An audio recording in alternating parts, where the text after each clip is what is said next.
You do not know who you are yet. Not fully. Not in the way that matters. You know what you do. You know what people call you. You know the roles you play in other people's stories. But the question of who you actually are, what you are genuinely made of, what you are capable of when everything has been stripped away, that question is still open. And the reason it is still open is not because you are lost. It is because you have never been tested the way testing reveals the truth. 800 years ago, a boy was born on the Mongolian steppe with no country, no army, no name the world would ever remember. His father was poisoned by enemies before the boy was 10 years old. His family was abandoned by their tribe and left to die in the wilderness. He was captured, enslaved, humiliated. He had every reason to become nothing. And he became the ruler of the largest contiguous empire in human history. Not because fate chose him, because he chose himself, before anyone else would. His name was Temujin. The world would later call him Genghis Khan. And his life is the most radical answer ever given to the question you have been quietly carrying. Who am I? Breathe. Settle into this moment. And let us begin. Temujin was born around 1162 on the banks of the Onan River in what is now Mongolia. The steppe was not a gentle world. It was a vast, open, unforgiving landscape where survival was not guaranteed and identity was not given. You were your clan. You were your tribe. You were the name of your father and the strength of the people who stood beside you. Without those things, you were almost nothing. His father, Yasuji, was a minor chieftain, not powerful, not famous, but respected enough to give his son a beginning. When Temujin was 9 years old, his father rode with him to find him a bride from another tribe, as was the custom of the steppe. They found a girl named Borte. On the ride home, Yasuji stopped to accept hospitality from strangers. Those strangers poisoned him. Temujin rode home alone to find his father dying. He was 10 years old, and the moment his father drew his last breath, the clan abandoned them. Every warrior, every family, every person who had owed his father loyalty, gone. Temujin, his mother, and his siblings were left alone on the steppe with no protection, no food beyond what they could find, and no future that anyone around them believed in. Let that land. The moment the world decides you are worth nothing is also, sometimes, the moment you discover everything you actually are. In the years that followed, Temujin survived by hunting rats and berries. He watched his mother fight with a ferocity that he never forgot. But the worst was still coming. A rival tribe called the Taichiuti captured Temujin and placed him in a wooden collar, a kang, used to restrain slaves and prisoners. He was paraded through the tribe, humiliated, displayed as a trophy, proof that the son of Yasuji was nothing without his father's name. Most people would have broken there. Most people would have accepted the identity the world had assigned them. Prisoner, nobody, forgotten. But something in Temujin refused the label. He watched. He waited. He found a moment during a festival when his guard was distracted. He struck the man with the wooden collar itself. And he ran. He hid in a river, submerged to his chin in freezing water, for hours. The tribe searched. One man found him and chose to look away. Temujin survived. And when he emerged from that river, he was not the same person who had entered it. He had been given nothing. No rescue. No army.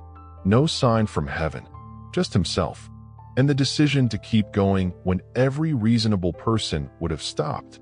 How many times has the world assigned you an identity you did not choose? The quiet one. The difficult one. The one who never quite makes it. The one who is too much or too little of something someone else decided mattered. Temujin looked at every label the world had placed on him and did not accept a single one. That refusal, that quiet, fierce, total refusal, was the beginning of everything.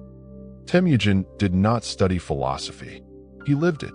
Everything he became came not from books or teachers, but from the absolute necessity of understanding himself more completely than his enemies understood him. And in doing so, He discovered 3 things that are as true today as they were on the Mongolian steppe. On identity, Temujin understood something that most people spend their lives running from. You are not what happened to you. He was abandoned, enslaved, humiliated.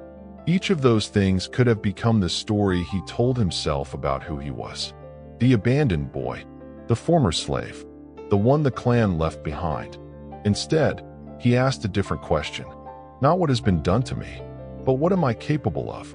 Not what identity has the world given me, but what identity will I build? This is the question that changes everything.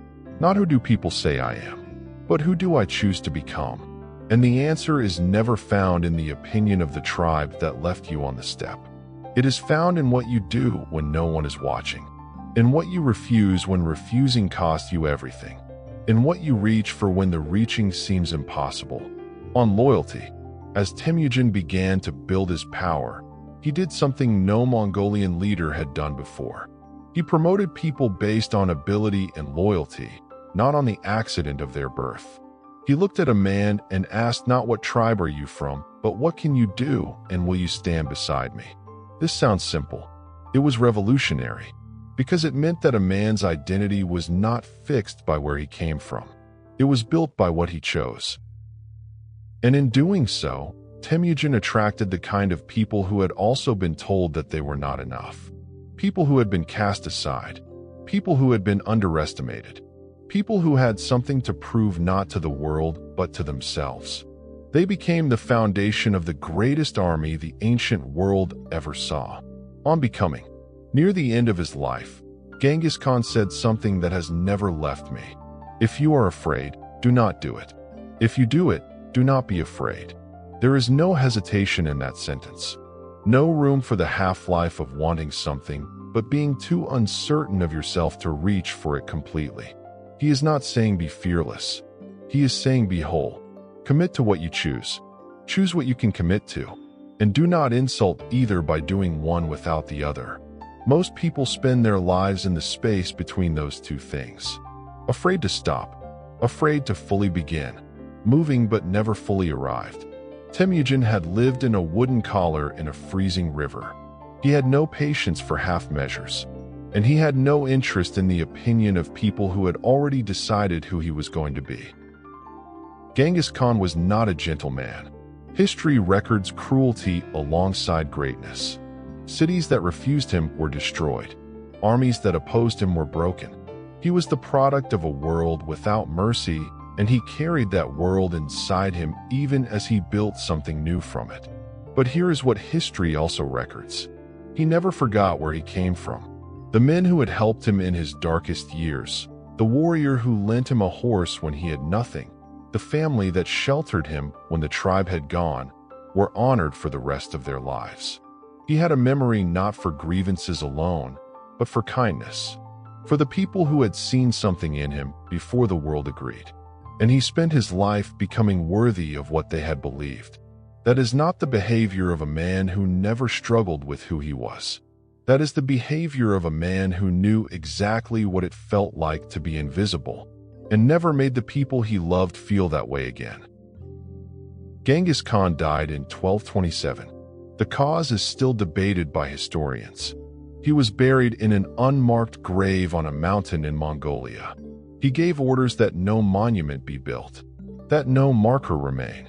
The man who had built the largest empire in the history of the world asked to return to the earth as simply as he had left it. Just a man, from the steppe, who had refused every identity the world tried to give him until he found the one that was entirely his own.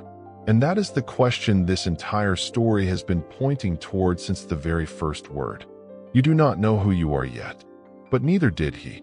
Not at 10 years old on the steppe, not in the wooden collar, not hiding in the freezing river. He found out by refusing to stop, by choosing himself before the world offered him a reason to, by building the identity nobody handed him. When will you begin building yours? He came out of the river dripping. No army behind him. No name worth anything. No one waiting on the bank who believed he would amount to anything. Just a boy, cold, alive, and decided. That is the whole story. Everything else, the empire, the generals, the largest territory in human history, was just what happened after that one quiet decision on a riverbank that nobody witnessed. You have had a river. Maybe you are in one right now. Something that stripped away the identity you were given. Something that left you standing on a shore you did not choose with nothing in your hands and no map forward. Temujin did not wait for a map. He did not wait for permission.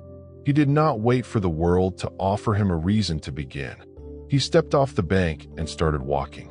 Tonight, ask yourself one question. Not out loud. Not to anyone else. Just you.